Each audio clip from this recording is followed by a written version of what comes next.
So I'm turning now to Speywood and polyelectrolyte fractionation. I'm going to attempt to give a very brief layperson's guide to polyelectrolyte fractionation, but I'm conscious that Ms. Middleton will be able to give us far more detail, no doubt more accurate detail in due course. My understanding is that it is a process that involves the use of a polymer, a large molecule, but when used in fractionation can act as an adsorbent, meaning that it causes the adhesion, the sticking of certain protein factors, such as factor 8, to separate it out from other molecules, and particularly lower weight molecules.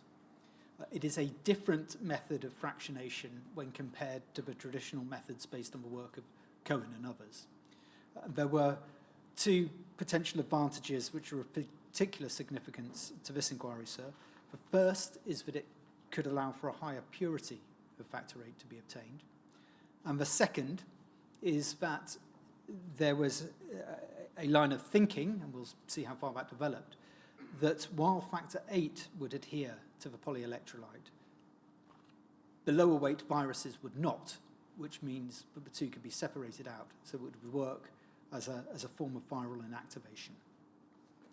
Yes, I will stand to be corrected in due course as you are by Ms. Middleton and what she has to tell us, but my understanding is there are two steps. One is the adherence or adsorption of the protein of interest onto a substrate, which is basically a form of polymer. And the second is applying a solvent to release it from the polymer. So it gets separated out by the process of adsorption and then released by the process of, it's eluded, to use the word of the scientist. Yes, that's my understanding as well, sir. But, it is, right. We may both be wrong. Ms. Middleton will mark our homework in due course. Speywood had begun its work on polyelectrolyte fractionation of porcine factor 8 by 1978, before Ms. Middleton's arrival. I won't go to the document, but we can see that from documents including IPSN 40334_019. On the 7th of May 1979, Speywood met with representatives of the DHSS to discuss the possibility of government financial assistance. The minutes help to explain the position at that time, and if we could have them on screen, please. DHSC 303936_082, please.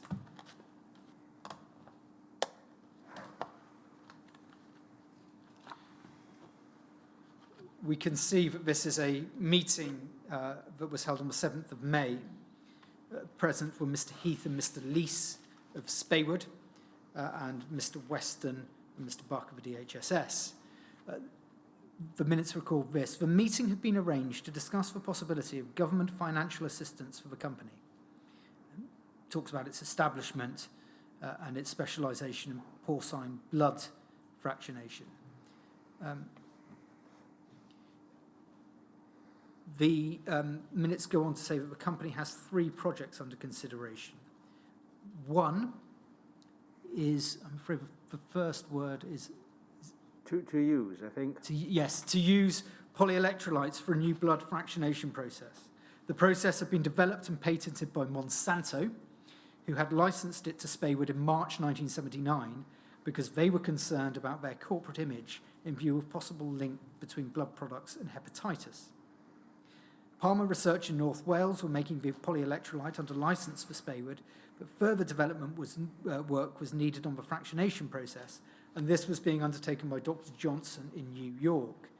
The potential market for porcine product could not be met from production at their Wrexham plant, and they were looking at an advanced factory in Wales.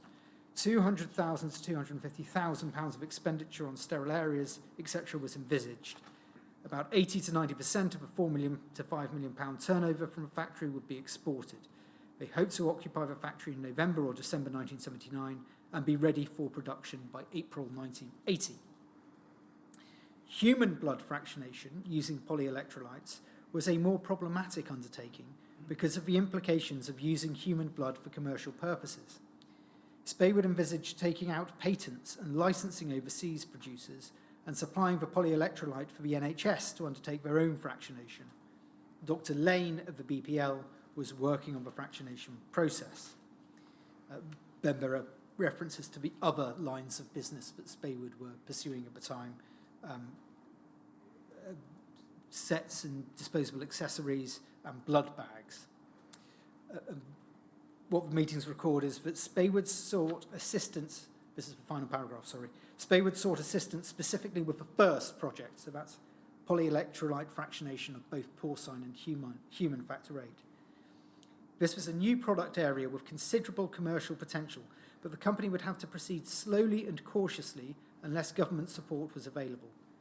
The department said that the PPDS assistance appeared to be appropriate and offered to consider an application with support from STB. PPDS is the Department of Industry's Product and Process Development Scheme. So the company, Speywood, are being invited to consider an application under that scheme and with some assistance from the department.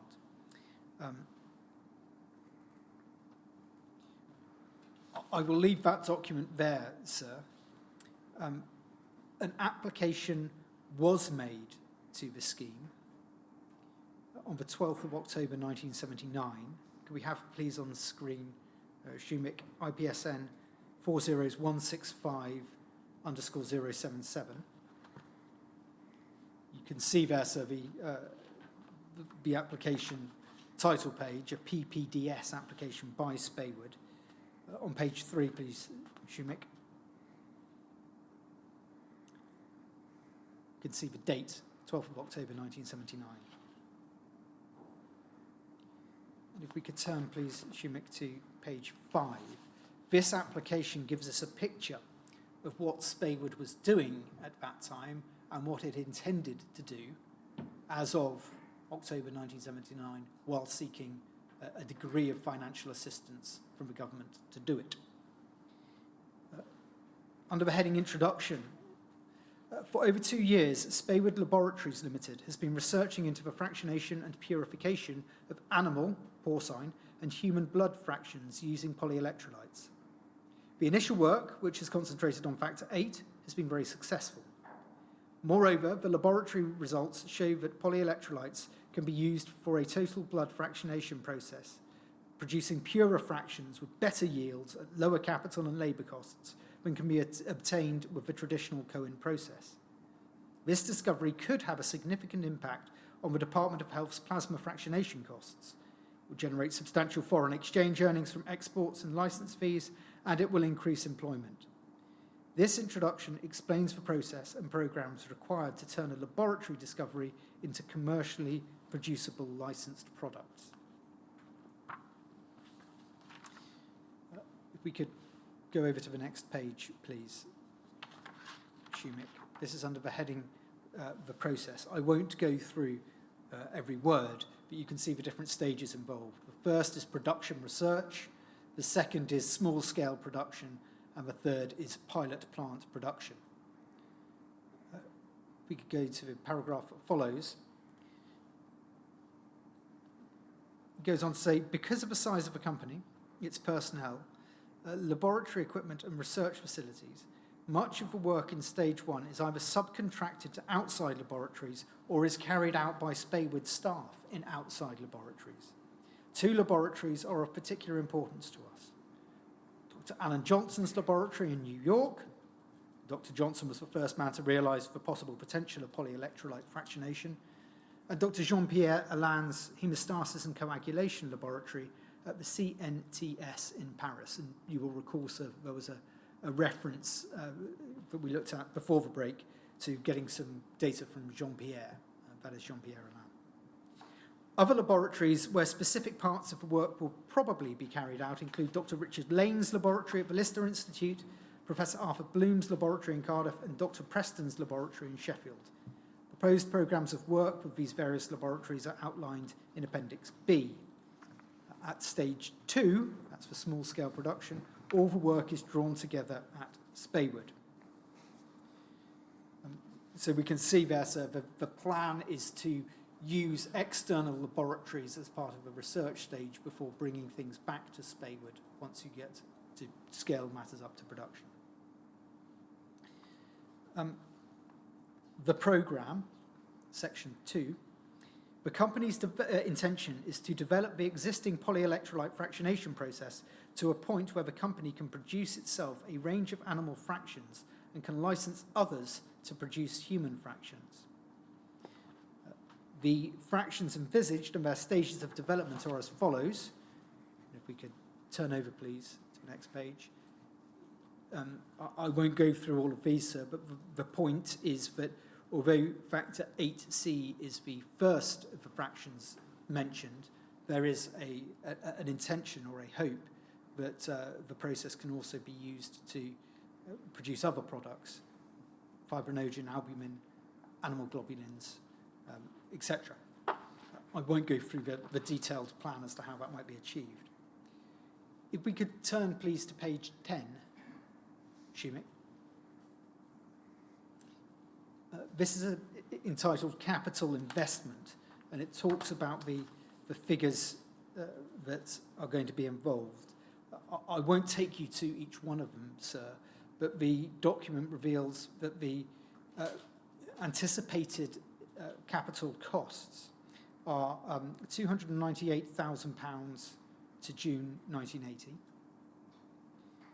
£354,700 of management costs to July 1981, and £142,660 of external research costs.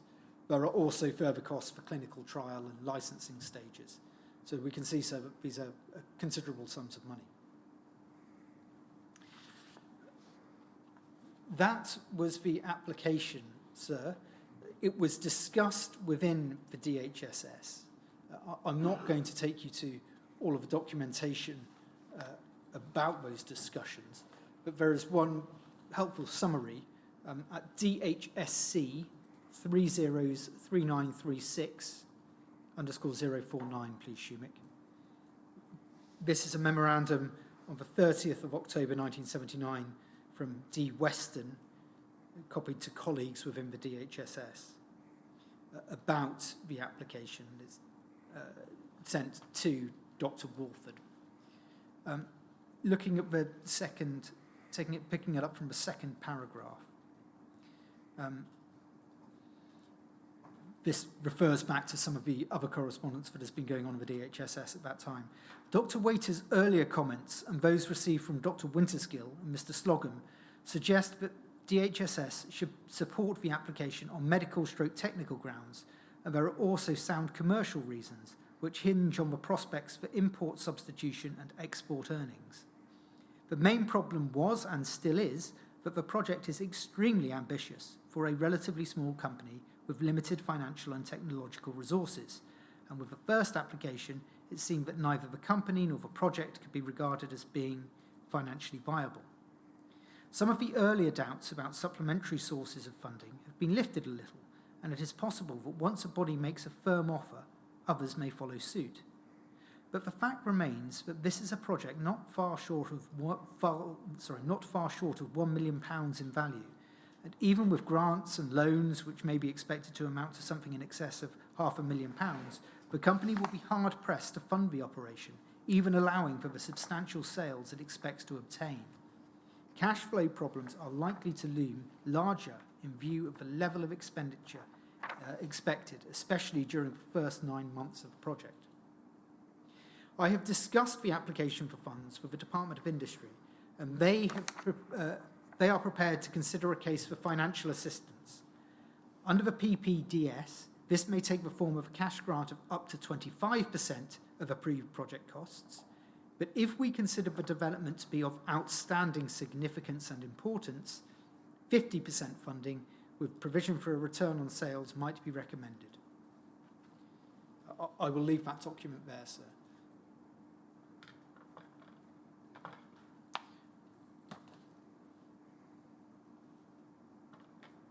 On the 14th of April 1980, the Department of Industry did offer a PPDS grant of up to £186,820, which represented 25% of net eligible costs.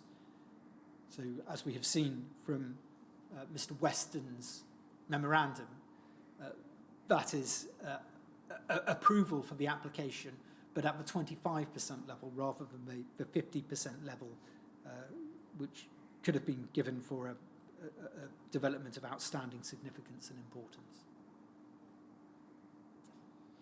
Separately from the application for financial assistance from the Department of Industry, an agreement was reached between Speywood and BPL for a joint programme in developing polyelectrolyte fractionation of human blood.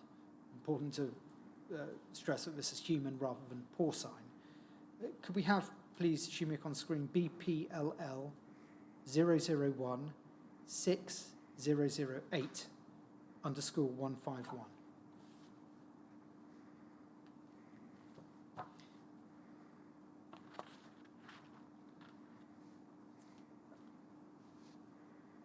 This is the proposal for that joint development. I will read through it. The background: Speywood Laboratories Limited, a privately owned British company, had developed unique and beneficial technology for the processing of animal and human plasma. The first stage of the development programme, the production of high-quality coagulation factors, is completed to production clinical scale for porcine factor 8C and to pilot scale for human factor 8C. The feasibility of the process is thus confirmed. Speywood lack facilities for the scale-up of human blood processing to the next stage. That is, the finalisation of the production scale process for human factor 8C and the extension of the technology to the separation of albumin, immune serum globulins, etc. The initial proposal is confined to the factor 8C aspect. Then it goes on to talk about the objectives of the joint programme: finalisation of the production scale process, determination of purity and yield parameters. On to the next page, please, Shumik. Initial UK clinical trials, and the preparation, acceptance and approval of a UK product licence. Moving to the benefits envisaged. 1. A product consisting primarily of factor 8C purified 500 to 1,000 times over plasma. And it talks about the total removal of AB isoagglutins even, negligible fibrinogen, negligible von Willebrand's factor, and factor 8 RAG. 2. Improved yield via plasma. 3. Considerably greater clinical acceptability. First point raised there is reduced hepatitis risk. The other points are lower incidence of protein shock, reduced liver damage, and reduced injection volume. Fourth point, simpler processing procedure requiring considerably less time. So that is what it is hoped this method of fractionation will lead to. The staff and facility requirements: 1, Speywood Chief Scientist, Mrs. Sarah Middleton, to work at Elstree. We'll come back to that with Ms. Middleton's evidence later. A technical assistant is to be provided by BPL. Speywood is to provide all equipment, with a possible exception of a centrifuge, and the BPL are to provide cryoprecipitate. So that is the proposal. Speywood would provide the solid phase polyelectrolyte, which is said to be the key to the process. No, we're missing that, I think. So on to the next page, please, Shumik. Point 5. My fault, sorry. And then reference to the space requirement. Can you just assist with this? I've just noticed the date of this, 31st of July, 79. Yes, sir. And the application for the PPDS scheme was made in October 79. Yes. And in that, it was said that there were 3 stages. It wasn't suggested that they were already had completed stage 2. No. But they are suggesting that in this document, aren't they? There does, the wording between the two documents is not precise, but this document certainly suggests that they are further down that route, yes. Well, it says we're ready to roll it out commercially, as I read it. I don't think it's quite saying that. It is saying that they need to finalise a scaling up of the process. Yes, Now, but they've done the first two steps. They have done the production of high quality coagulation factors, completed to production clinical scale for porcine and to pilot scale for human. So there has been some production, according to this document, of human factor rate, but in contrast, excuse me.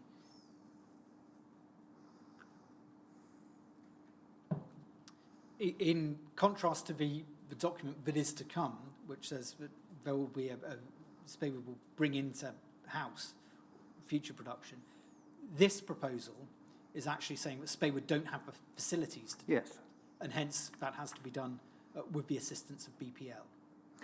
And the date of their suggesting this agreement, was this at about the time that the sales agreement with Co8 ended?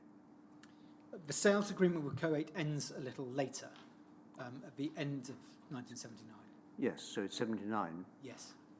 But there is, from the documents that the letter that we saw earlier, the way that Speywood explained the position to clinicians was that they were using the importation business to finance their research to these areas. But the importation business was ending.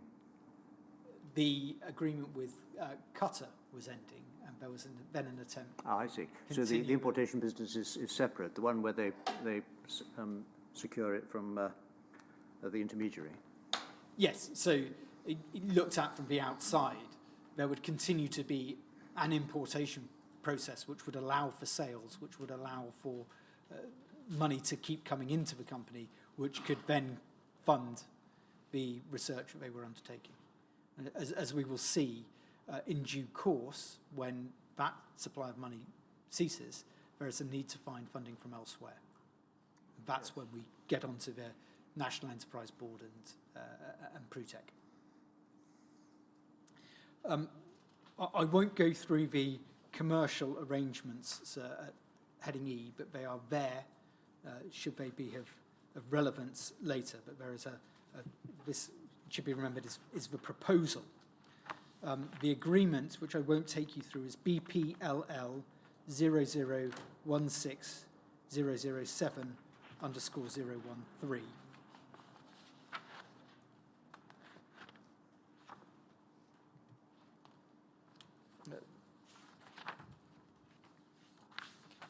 The agreement was formally for a 6-month period, but as we will see, it continued in practice into 1981. A reference of that is DHSC 403936_005.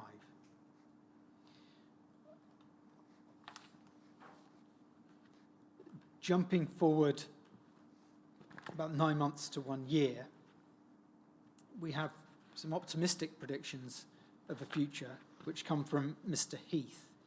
For reference, please, is IPSN 40257_059. This document is called Polyelectrolyte Plasma Fractionation 10 Years On, and it is signed by Mr. Heath and dated August 1980 in the bottom right-hand corner. The purpose of this document isn't clear, but it shows what Mr. Heath was saying as of August 1980. So he's projecting 10 years into the future and saying what the situation will be.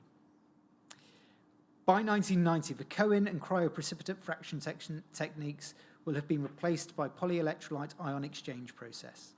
The effect on the plasma donation program, for plasma fractionation industry and clinical application will be dramatic. Extra high yields of the coagulation factors will enable the donor program to keep pace with the increasing demand with only a minimal increase in plasma collection. The imbalance between the requirements for factor VIII and the other plasma proteins will vanish. Donor centers will be responsible for the first stage of fractionation, adsorbing the labile fractions directly onto the polyelectrolytes. Elution and further processing will be completed by a local fractionation unit, which, due to the simple, low-cost nature of the polyelectrolyte process, will be viable for a much smaller plasma throughput. This spread of technology, coupled with the increased yields, will allow most countries to conform with the WHO ideal of self-sufficiency in plasma products. Paid donor collection will decrease rapidly in the United States when export demand declines. There will be no risk of hepatitis infection from polyelectrolyte fractionated materials. Prophylactic treatments will increase, and new fractions will provide a wider range of therapeutic treatments, probably via the intramuscular route. So that is his vision of the future, as it were. I stress now that we are dealing here with a businessman who is talking about a product and a process that his business is promoting. And this is a very different thing from looking at data sheets containing detailed information about individual products.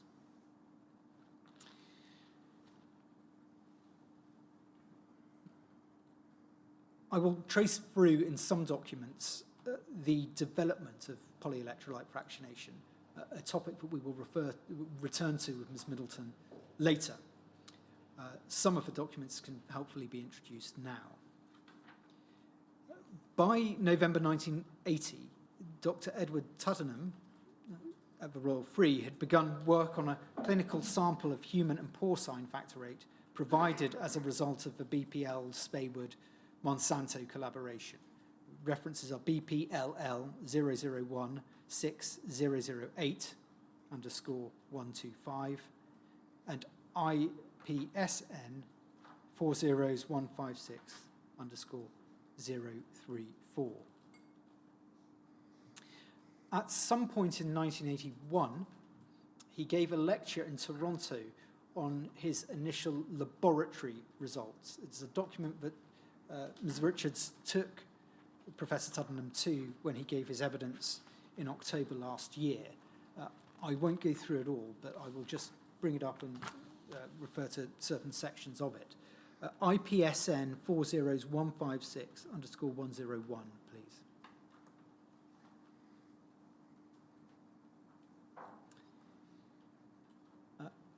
The lecture begins. It was at the 1976 World Federation of Haemophilia Conference in Kyoto that Dr. Alan Johnson of New York University first outlined a new fractionation process using solid-phase ion exchange resins known as polyelectrolytes. So that's where the technology dates from. Professor Tuddenham goes on to say, after almost 5 years of further intensive research and scale-up, we can now report that polyelectrolytes do indeed offer a viable alternative to conventional processes, giving extremely pure fractions at high yield. I note, sir, that the 5 years is where we get the date of 1981 from, because the date isn't on the document itself. If we could just expand out, please, Shumik. We can see that there are references to slides, which don't help us because we don't have the slides. But what I will do is take you to page 2 of this document, please. Towards the bottom of that page, Dr. Tuddenham says, the operation has significant advantages over current fractionation methodology. Higher yields, 35% from cryo, 50% from plasma. That is referring to the source material that is used in the polyelectrolyte fractionation. So if you use cryoprecipitate, your yield is 35%. If you use plasma, it's 50%. Ultra-high purity fractions, not just high purity, but ultra-high purity. And simple process, less labor, energy, and capital required. Go on to the next page, please, Shumik. Operates at room temperature and can be performed at small scale, 1 kilo cryo or 1 litre of plasma. It is thus entirely feasible process for individual blood centres or small governmental fraction units. Some more detail is given in the page that follows. I will just pick out the point that the specific activity of human factor rate is 10 units per milligram. We were talking earlier about high purity being between 1 and 2 units as defined by Dr. Kingdon. So this is what is meant by ultra high purity. The final paragraph of that page, please, Shumik. Both products, so that's the human factor rate and the porcine factor rate, have now been used clinically, and some of the results are being presented here and in Toronto. Half-life is of the same order as present factor 8 products, ranging between 8 and 16 hours, depending on individual patient response. Go over to the next page. I won't read the section about porcine factor 8. We'll come back to that. The paragraph starting in vitro tests, I understand that this is about human factor 8. In vitro tests have demonstrated that hepatitis B surface particles do not bind to the E5 polyelectrolyte under the conditions used for the production of factor 8C. In trials using heavily infected cryo, simple washing of the polymer reduced hepatitis B below detectable levels, leaving the fraction 8C intact. There is the encouraging possibility of concentrates with a reduced risk of hepatitis transmittal. It has also been hypothesized that the immunogenic character of polyelectrolyte fraction 8C may differ from that of the conventional factor 8 agglomerate.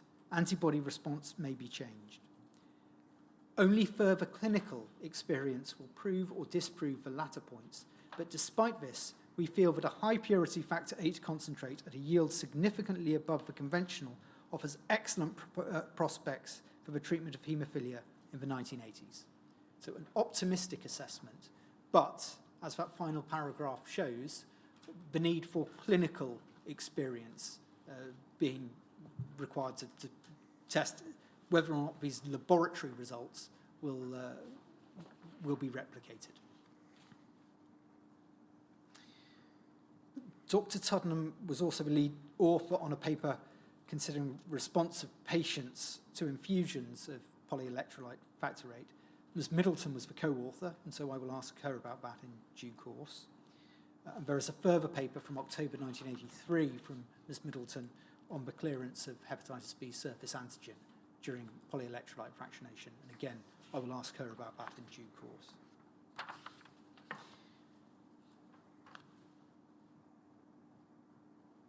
As I mentioned earlier, alongside these developments, there was thought being given to the need for further investment in the company, no doubt in part prompted by the disappearance of the importation business as a result of the variation of the product license. I won't go through all of the documents, but I will take you to one which is of significance from July 1981. It is DHSC 303936_019, please, Shumik. Again, on the front page, we can see the Speywood Group's title. Then on the second page, please, Shumik. Human Protein Plans is the title of the document, and the date. Sorry, Shumik, if we could just go back one page. Bottom right-hand corner, handwritten on July 1981.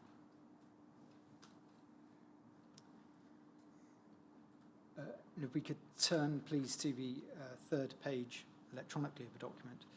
Introduction. Over the past 7 years, Speywood laboratories have spent large sums of money researching and developing new protein fractionation techniques. Approximately 2/3 of the funds have been expended on animal plasma fractionation, the remaining third on human plasma processes. In the last few years, a new technique, the polyelectrolyte process, has emerged as a practical and exciting alternative to the 40-year-old Cohen process. Whilst the polyelectrolyte animal fractions have far less eventual potential than the human fractions, they are unique to Speywood and offer an ideal base for a small, highly specialised business. To maximise on their potential, Speywood have committed to a new 10,000 square foot facility for production and research purposes and a comprehensive and costly development program for the next 5 years. This plan does not allow for any major expenditure in the human fractionation area. The human polyelectrolyte process has not been practiced on the same scale as the animal process. However, recent production yields, clinical trials, and hepatitis tests have adequately demonstrated that the major protein, factor 8C, can be produced economically, is very efficacious, and is most probably free of hepatitis infectivity. Other human proteins, which have a vast therapeutic potential and cannot be produced via the classical Cohen process, have also been successfully isolated. To exploit these developments, Speywood originally planned to license this technology and the products thereof to a major American plasma fractionator. In the light of these recent findings and in view of a new exclusive license from Monsanto, Speywood now proposes to raise the necessary finances to fund the advancement of human proteins through a new venture.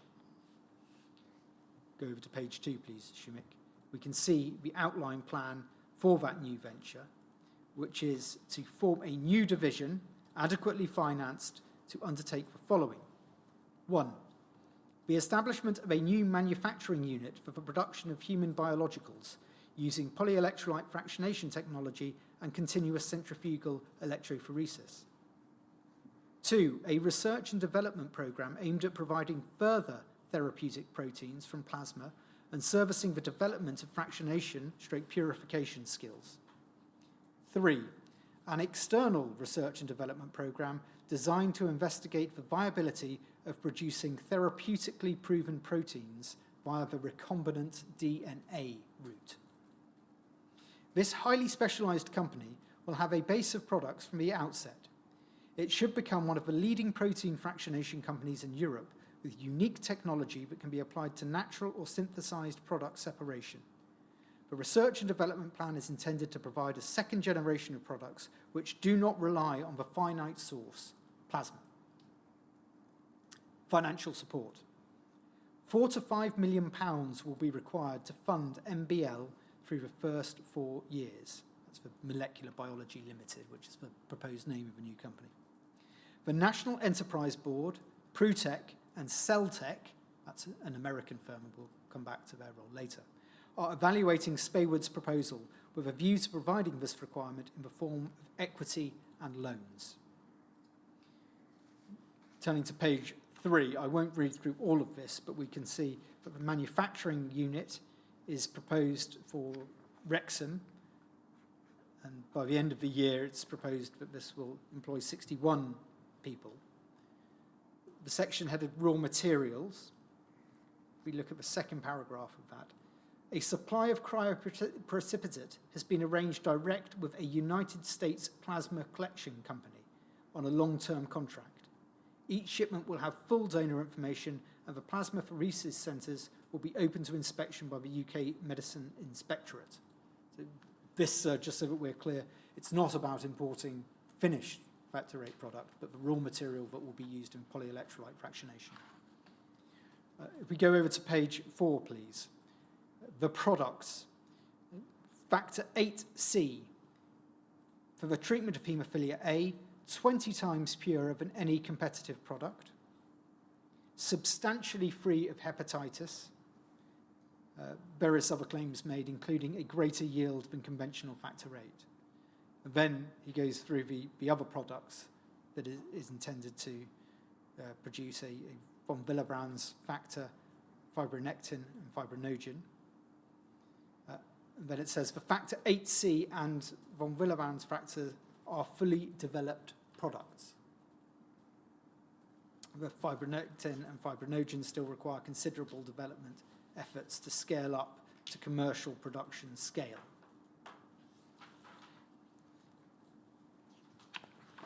If we could turn, please, to page 5, we can see various programs set out. The first is the research and development program, and then at item 3, the genetic engineering program, which talks about the need to have academic institute studies and then scale up and the pilot plant and then production, industrial production. That, as I understand it, is a reference to recombinants.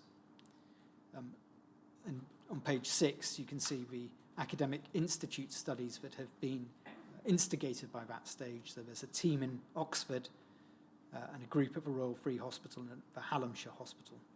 And the objective is investigational studies to produce the gene clones and laboratory expression of the following proteins, which includes factor 8C. Thank you, Shumik. We can take that off the screen. So as of July 1981, that appears to be the Speywood plan.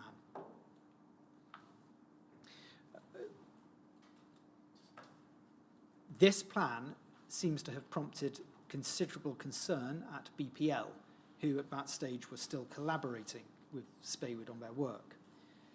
We see correspondence from BPL to Dr. Tuddenham, urging him to take steps to protect intellectual property.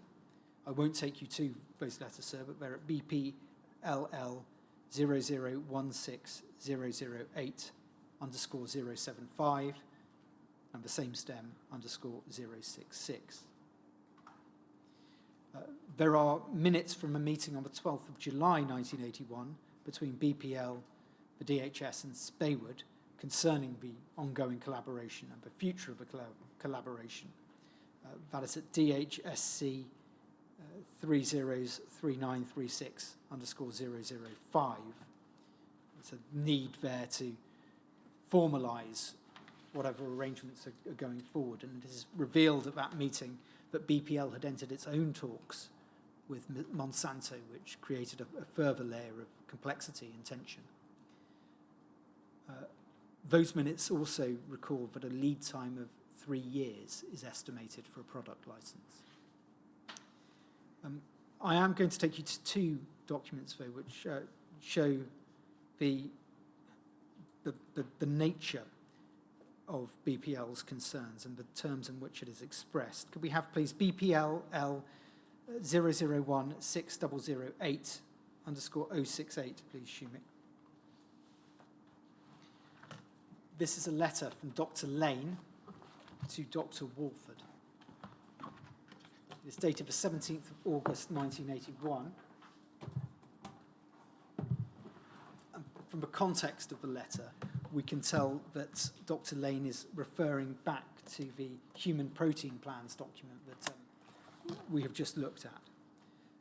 What Dr. Lane says is this: Dear Diana, I'm sure you have seen this document, that's the human protein plans, which has presumably been presented to NEB, Prutech and Celltech, among others, including the DHSS. On page 4, I hope the attention has been drawn to these organisations of the highly spurious nature of the claims made on 3 of their principal 4 products. I have coloured these in. The claims are either without substance, i.e. at greater yield than conventional factor 8, or meaningless, for example, substantially free of hepatitis. There are also substantial contradictions, as in fibronectin for the treatment of traumatic septic shock, followed by a fibronectin therapeutic concentrate, has never been produced before.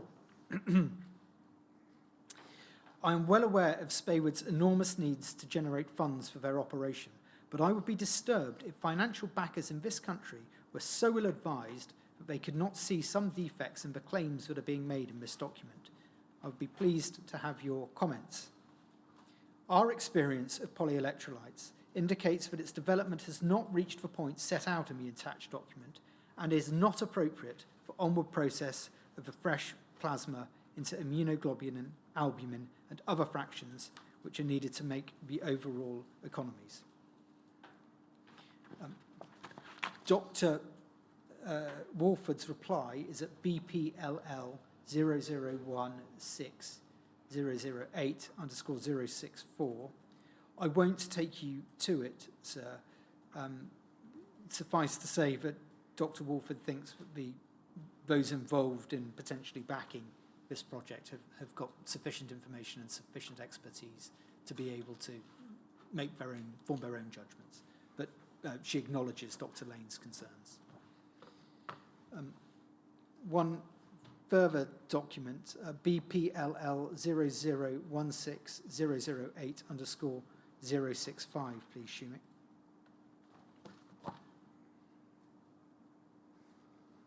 This is dated the 26th of August 1981, and it is from Dr. Smith in BPL, who is writing this memo to Dr. Lane and Dr. Harvey. He makes explicit reference to the human protein plans, and he says these confirm, quotes, ambitions which have been reported to me by third parties but denied by employees of Speywood. These intentions are incompatible with BPL's aims, the national interest, and my interpretation of our contract. They are entirely compatible with my assessment of Speywood's reliability as partners. It is obvious that if Speywood's interpretation of our current contract is taken with this document, BPL lose control of the main issues. And he goes on to say that he's unwilling to proceed with the next stages of preparation for polyelectrolyte for clinical trial until the interests are safeguarded. He sets out the reasons of the safeguard that he requires. Point D is a firm understanding that BPL is not a training ground for Speywood employees. I will have Sarah Middleton in CF department, I understand that to mean cold fractionation department, for the cryo part of the work, and no one else on present evidence. So we can see Dr. Smith deeply disturbed by the human protein plans. A further document to which I will give a reference but not go is BPLL 0016-008_072. This is a more technical minute in which Dr. Smith expresses his reservations about the technical challenges involved in scaling up polyelectrolyte fractionation, echoing some of Dr. Lane's concerns that the document is presenting too optimistic a picture. Despite those reservations of BPL, in December 1981, a £4 million investment was announced into Speywood. For reference is BPLL 0016-007_048. I won't take you to the document, sir, but I will read one quote from Mr. Heath, it's a press release, and Mr. Heath is quoted as saying, "Not only will this extra investment create new jobs, but it will add momentum to our existing lead in fractionation technology and bring nearer the exciting possibility of producing valuable blood proteins through genetic engineering.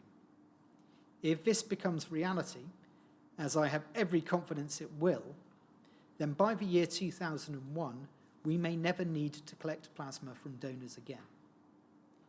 So Mr. Heath, at that stage, is emphasizing the prospect of recombinant technology. And although, as we will see, events didn't transpire as Mr. Heath would have hoped, you may feel so that there is some prescience in that statement.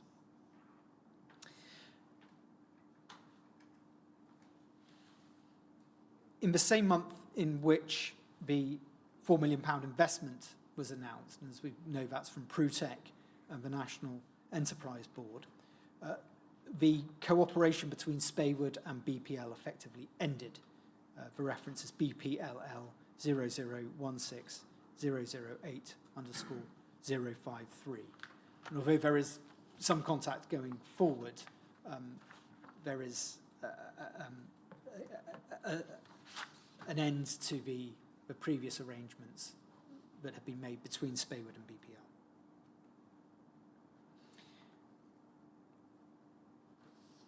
If we jump forward to the 24th of April 1982, the document is BPLL 0016-008_034.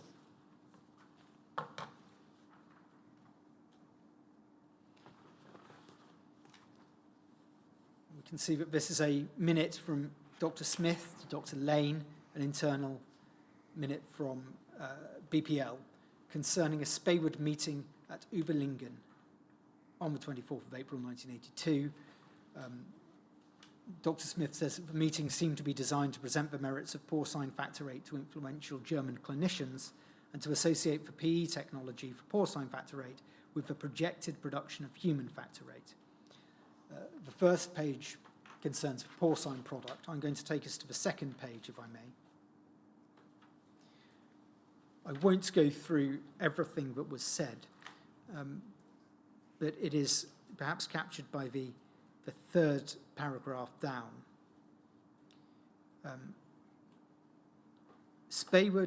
Pending the millennium, which incidentally sounds like a marketing nightmare, Speywood hoped to make human factor 8 pay the bills. It is therefore very disappointing to find how little progress has been made since we parted company. Speywood appear to have abandoned the plasma route, and he gives reasons for that. So it's no longer, in Dr. Smith's understanding, trying to use polyelectrolyte fractionation on plasma, but is instead using it on cryoprecipitate. And he goes on to discuss a little further down the document how Speywood are concentrating on a commercial, probably US, frozen cryo source. Elaine and Morgenthaler are the only people working along similar lines to Speywood, if one neglects Alan Johnson's contribution, which always seems to be difficult to substantiate. The following problems continue to plague this work, and he goes through those problems. The frozen cryo is difficult to redissolve, the yields are low, the polyelectrolyte is accused of being variable. Morgenthaler has not produced a non-pyrogenic batch yet and has filtration problems, which are echoed by BPL's experience. And point E, the lack of hard results after more than a year underlines the lack of professional control over Speywood's multi-centre efforts. He goes on to say that the low yield remains the most important feature of the method. I will leave that document there, sir, but Dr. Smith's view, as of April 1982, is that very slow progress is being made and very large problems remain. It should be noted, of course, that Dr. Smith is not a dispassionate observer and has some hostility towards Speywood, as we have seen from the other documents. It should also, however, be noted that this is an internal BPL document. Dr. Smith reporting to his colleagues.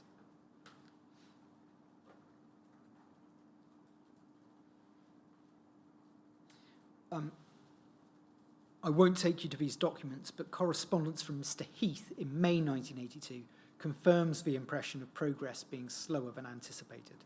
References IPSN 40402 and IPSN 40232 _001.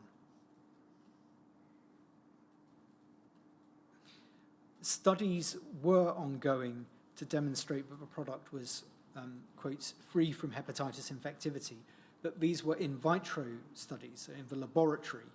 Mr. Heath, in a letter dated the 2nd of April 1982 to the Reverend Tanner, accepted that only a full year's clinical trial in what he described as patients with clean livers would provide proof that the product was indeed hepatitis-free.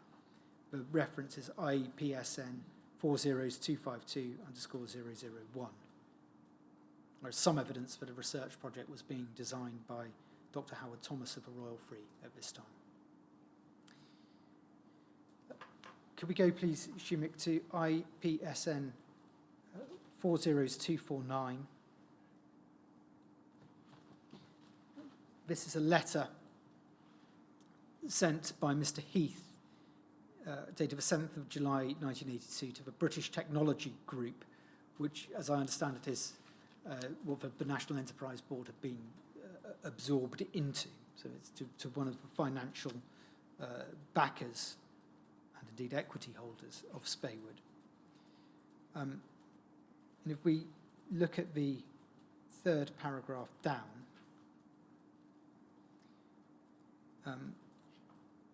what Mr. Heath says is this: producing pure factor 8C for clinical use is not going to be a commercially viable proposition, and therefore will probably never generate any monies for investors. But we feel it will be a useful factor in the patent protection built around biosynthetic factor VIII production. What I interpret those words to mean is that the focus is now on the recombinant product, and the polyelectrolyte fractionation of factor VIII is no longer being considered as a commercially viable proposition in the long term, but is being done for reasons of patent protection in respect of the recombinant product. This is from Heath. This is from Heath, 7th of July 1982. I am a little wary, sir, that I may be reading too much into one paragraph of one letter, but it does seem part of a picture that during 1982 there is a more pessimistic view of the prospects of the polyelectrolyte fractionation of factor VIII. Well, it's gone from being a Europe beater to being a commercial failure. Yes. In the space of how long? The About a year. protein plans was July 1981. This is July 1982. Yes. And what is now the enthusiasm is the recombinant, the biosynthetic. Yes. Now, that was always part of the protein plans. Yes. The emphasis has shifted to the recombinant product.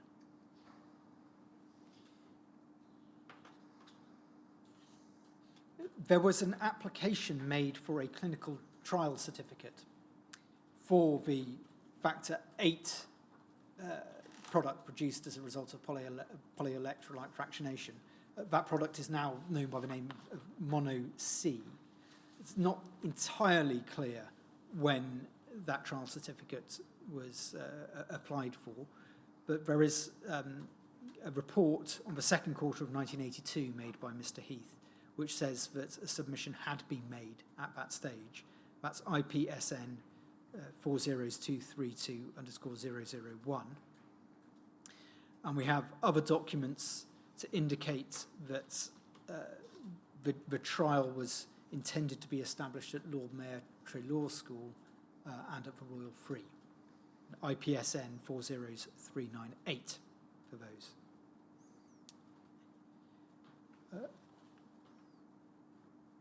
Could we go now, please, Shumik, to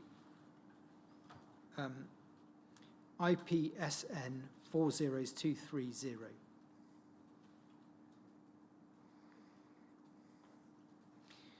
This is a letter dated the 26th of November 1982.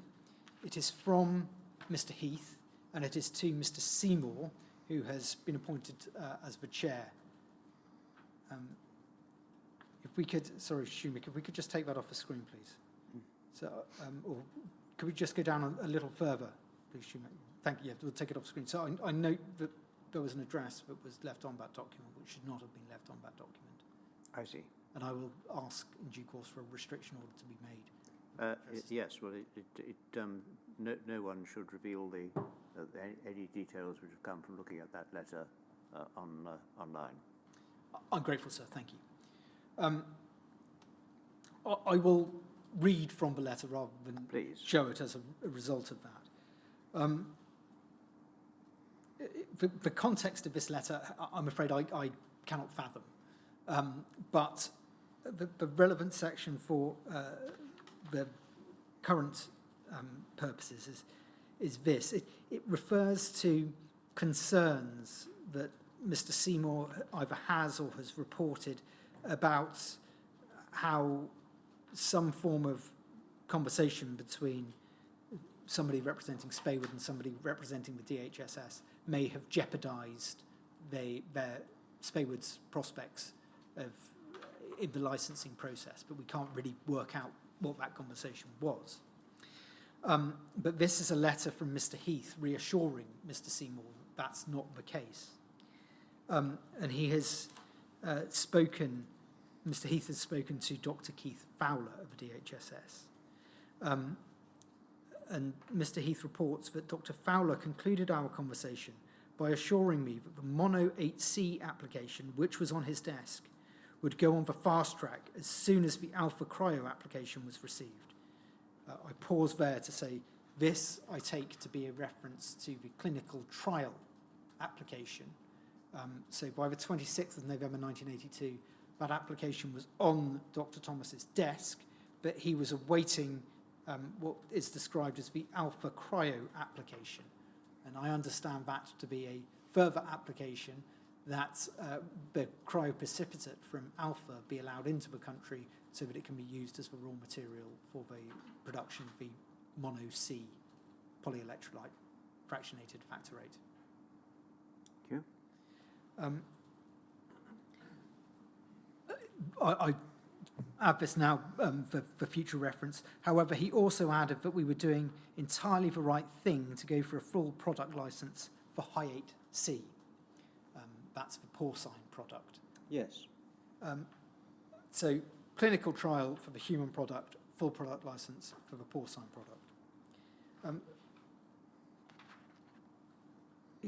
Mr. Heath goes on to say, on reflection, I think it was entirely wrong of me to condone Paul's request to speak to the DHSS. That's a reference to Paul Joachim or Joachim. Joachim, exactly. We have a statement, have we not, from his wife? That's right, which contains an extract from what appears to be a memoir from Mr. Joachim.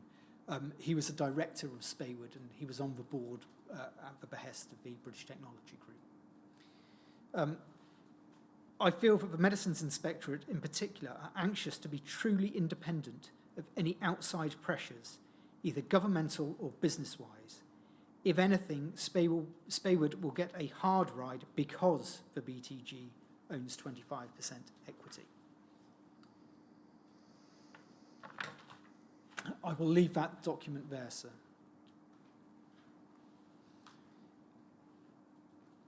The CSM main committee considered the clinical trial application on the 24th of March 1983, and it was rejected. If we could have, please, DHSC 303950_016.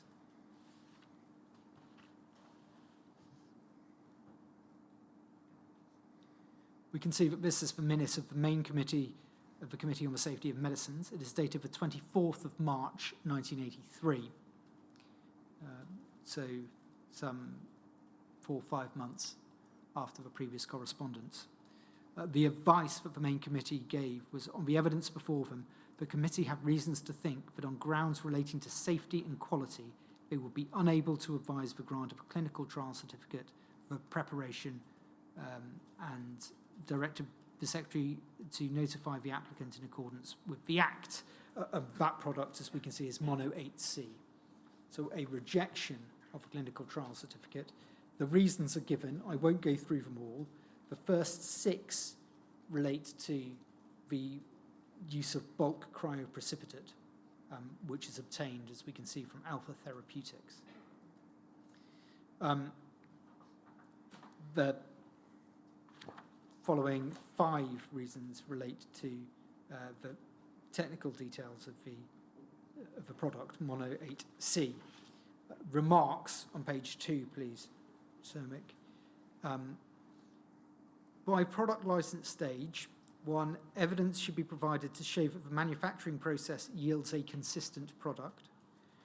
2, evidence should be provided concerning the long-term toxicity of a product and its possible contaminants. And 3, evidence of clinical pharmacology of a product would be required. So that is what it's saying in the remarks to give the company further information about where it should be going. It also, I note, paragraph 12, just above that, this is among the reasons for rejecting the certificate. It says that in the event of a clinical trial certificate being issued, the study should be limited to 10 patients and to no more than 1 bleeding episode in each patient, which is as I understand it, a more confined trial than the one that had been proposed. So no clinical trial certificate.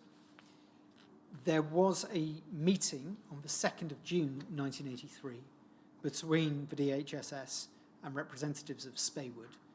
As we have seen, this is fairly common after licensing rejections, an opportunity for the company to speak to those involved in the licensing process to understand what they have to do.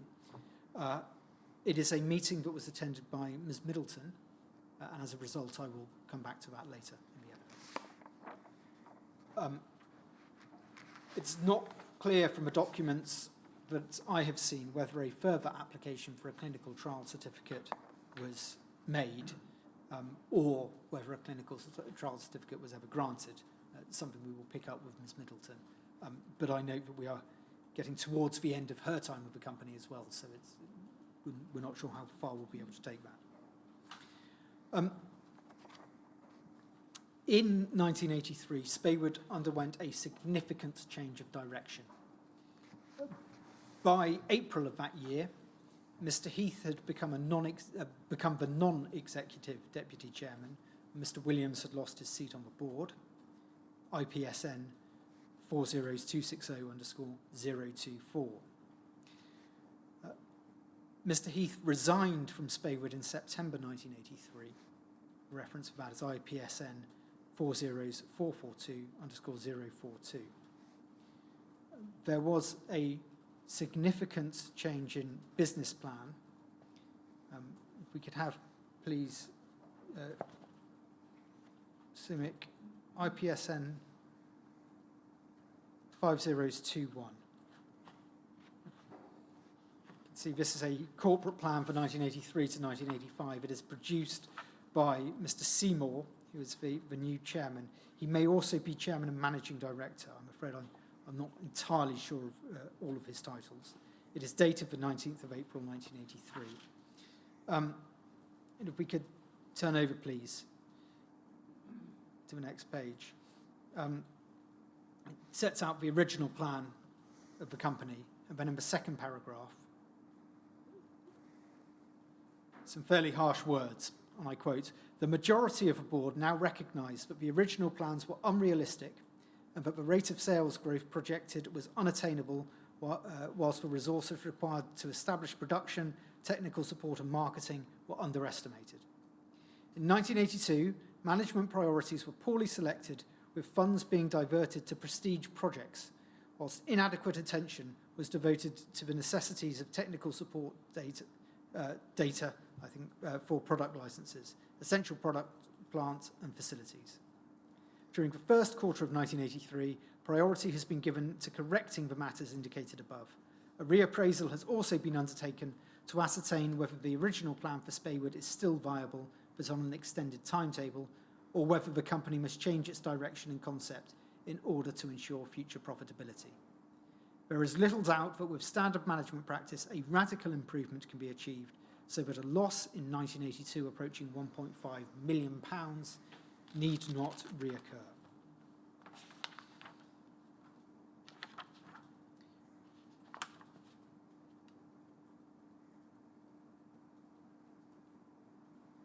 I won't take you through all of the plans, sir, but we could go to page 6, please. Sir Nick. We have a comment, sorry, electronic page 7, internal page 6, my fault. A section on the production of human material. Mr. Seymour says this: "The fundamental reason for Speywood failing to achieve a break-even in the next 12 months is the absence of any review from products resulting from the processing of human cryoprecipitate.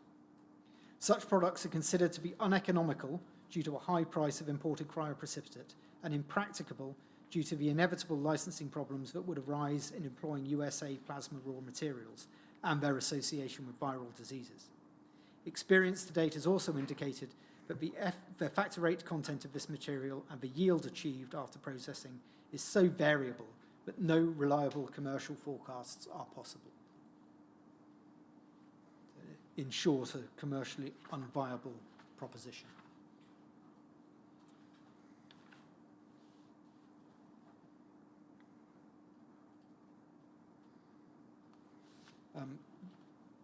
I will leave that section there, just to note that the door wasn't being closed completely on polyelectrolyte human factor rate, but severe doubt being cast upon it.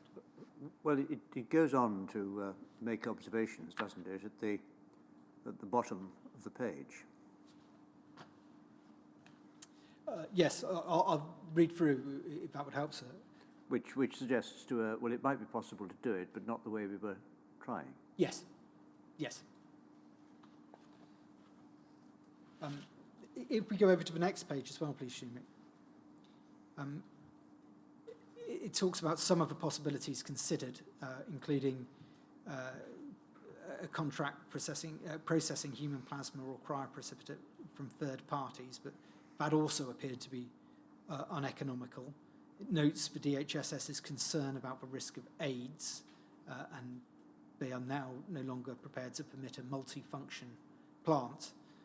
So you can't have a plant which is doing both porcine and human factor VIII. And then it says, no firm proposals are made at this time, but obviously the board of Speywood must consider the future handling of human blood products most carefully.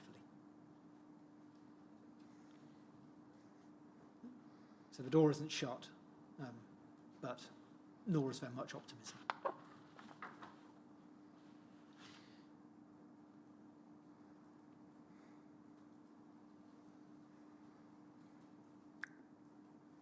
If we could go, please, Shumik, to electronic page 12, internal page 11 of the document. The section final summary and conclusions. I will pick it up from the second paragraph there. And I quote, the company that evolves from the proposed reorganisation will, however, fall short of the aspirations of the original management. It is unlikely to have a significant role in the supply of high-purity human factor VIII, and certainly will be unable to fund university research at a seven-figure level, as was originally projected. An interest can be maintained in genetically engineered factor VIII, however, provided this is progressed as a cooperative venture. That is the recombinant product. So.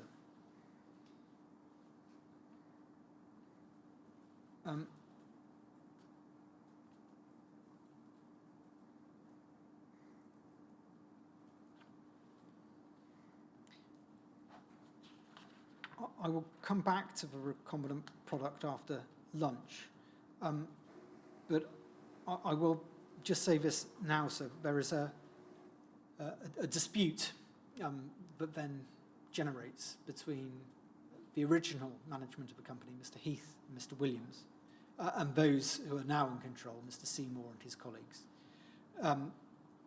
It's played out in a New Scientist article in March 1983, IPSN 40426_036. There's an article in Business Magazine, IPSN 40442_042. There are questions in Parliament, R lit 301486, then 1487 and 1488, and private correspondence, IPSN 40260_024. I won't go through all of those documents, but the fundamental battle lines, as it were, are between Mr. Heath and Mr. Williams, who saw a lack of investment in research and a prioritisation of short-term profits, leading to a failure to exploit the technological advances made, and in particular a failure to exploit work in recombinant technologies, which later comes to fruition. Mr. Heath, from the Business Magazine article, said, quotes, "It's a tragedy. A disillusioning 10 years of my life went into Speywood, wasted because the British didn't get the best out of it." In contrast to that, and we can see it from the business plan that we've just looked at, is the view of Mr. Seymour and his colleagues, which is in essence that the previous management were too ambitious, too disparate and lacking focus in their funding, and not sufficiently orientated on running a conventional pharmaceutical business. That had led to the problems that Speywood had in 1983. I don't seek to resolve that argument there. I just draw out the outlines of it for you. And I note that Speywood was acquired by Porton International Limited in July 1984.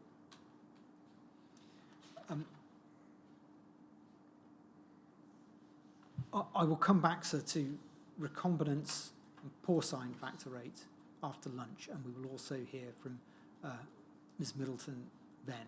I'm conscious that whereas I can continue the presentation on Tuesday if necessary, Ms. Middleton must give her evidence today, and I want... Well, yes, we will obviously want to hear Ms. Middleton in full, without any pressure of time on her or on you. So I suggest then that I, directly after lunch, I introduce just a couple of very quick documents about recombinance, and then we hear from Ms. Middleton, and then I return to porcine factor rate at a later stage. Yes, well, let's take a break now, shall we, until 2:05, and expect to hear from Ms. Middleton sometime round about 2:15. I'm grateful, sir. Thank you.